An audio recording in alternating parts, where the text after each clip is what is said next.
Alexander Kiriatsky. Le 29 septembre 2025, je voudrais vous présenter mes meilleures vidéos de souvenirs qui ont été filmées ici de ce studio à compter de Suisse depuis le 8 février jusqu'au 25 avril 2025.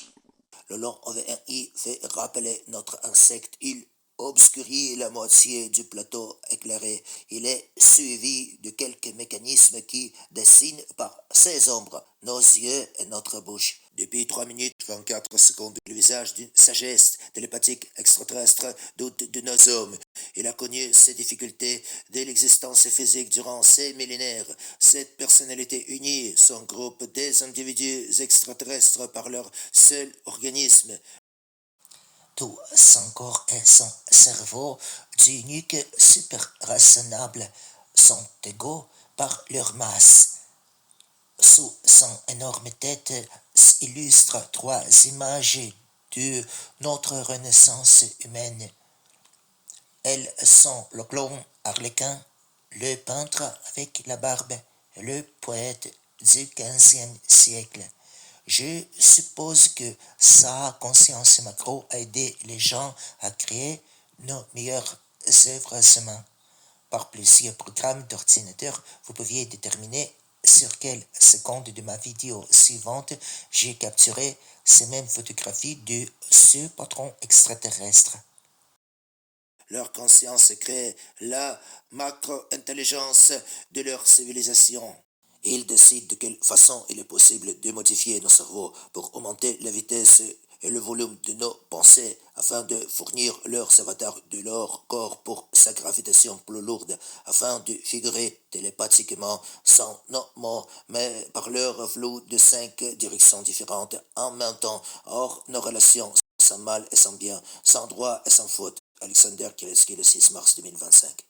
Les adolescences extraterrestres pouvaient se prolonger de 200 à 1000 ans. Ci-dessous à gauche de l'étoile apparaît le visage d'un enfant humanoïde.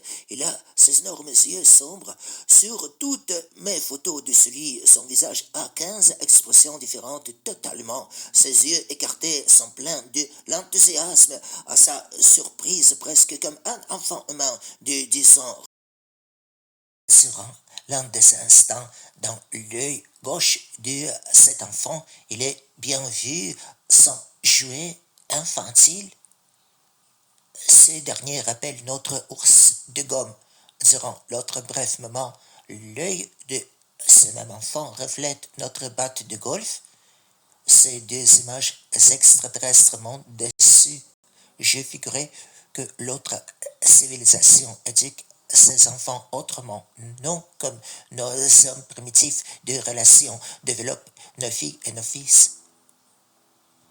Je suppose que c'est leur nouveau-né dont son niveau intellectuel correspond à notre intelligence préhistorique. À l'enfant, cette odeur illustre nos genres de relations et peut-être me dévoile à travers ma permission de filmer son visage par ma caméra primitive.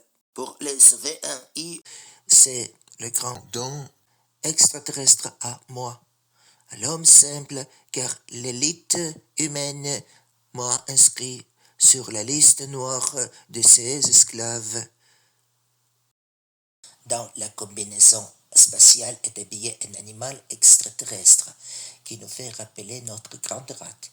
Il est plus raisonnable que l'homme.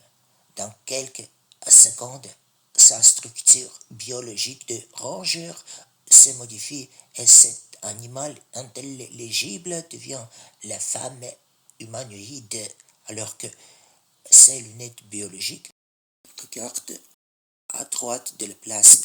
Le permis de filmer cette transformation d'animal n'est que le grand bénévole de l'autre civilisation. Durant 20 ans, je n'ai aucun permis de travailler par mon diplôme de master italien en philosophie et par sa confirmation au Canada. Ici, je n'ai pas pu tenir la caméra dans mes mains correctement.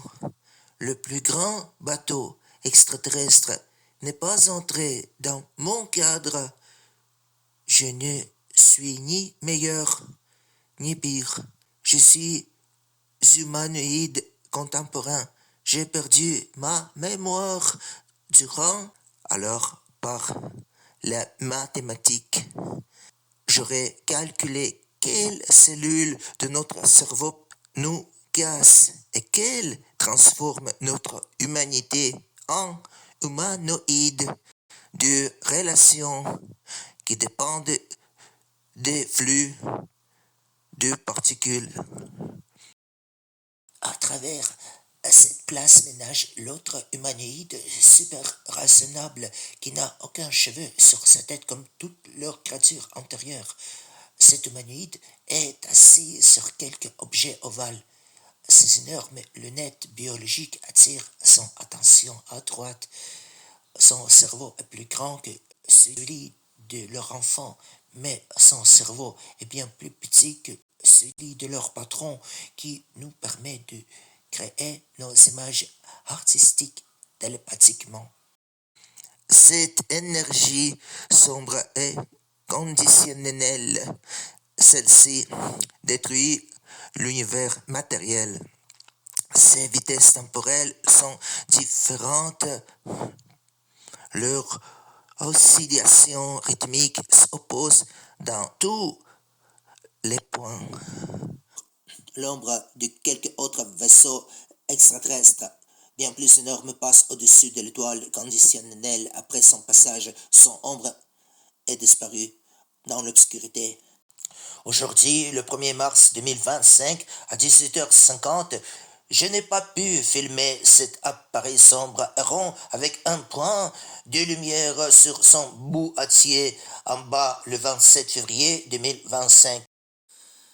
Le 1er mars 2025 à 18h50, autrement, j'ai filmé le visage d'un adolescent extraterrestre qui adore sa tête par le marron tout pilon artistique qui remplace nos cheveux.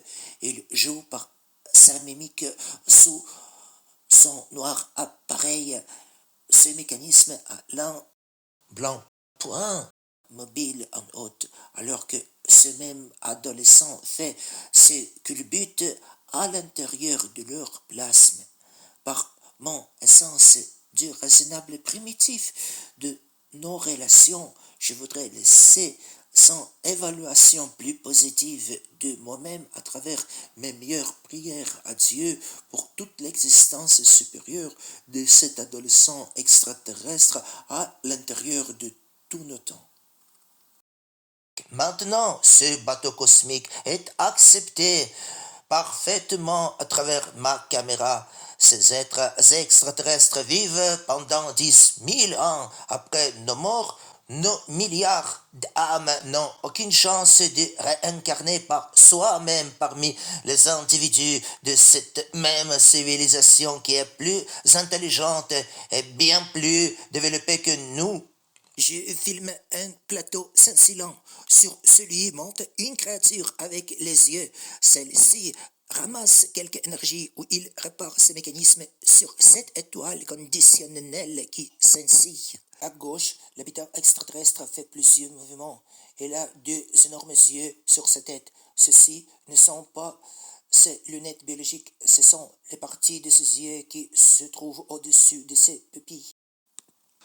J'ai filmé le OV1I à 20h45 le 8 février 2025 à compter en Suisse. L'ombre extraterrestre a passé sur toute la surface de cette étoile.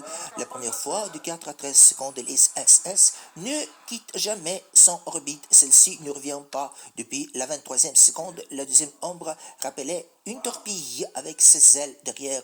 Au milieu de l'objet, il y a 5 fenêtres. Sur son côté, il y a une ligne sombre. De la 33e seconde, l'ombre a disparu. Comme la caverne du cannibalisme infini est bien analysée de nos savants qui sont unis sous notre dépendance des flots à leur déni. C'est le motif pourquoi ne veulent-ils pas recontacter Nos yeux ne peuvent pas attraper ces mêmes plusieurs mouvements. Cet objet obscur fait rappeler nos jouets de films d'animation pour les enfants. Ces mêmes êtres intelligents possèdent leur niveau intellectuel qui est bien plus haut que celui humain. Je ne choisis rien et je n'en filme que les objets que je vois au-dessus de mon logement à compter en Suisse à 19h40 le 19 mars 2025. Alexander Kiretsky.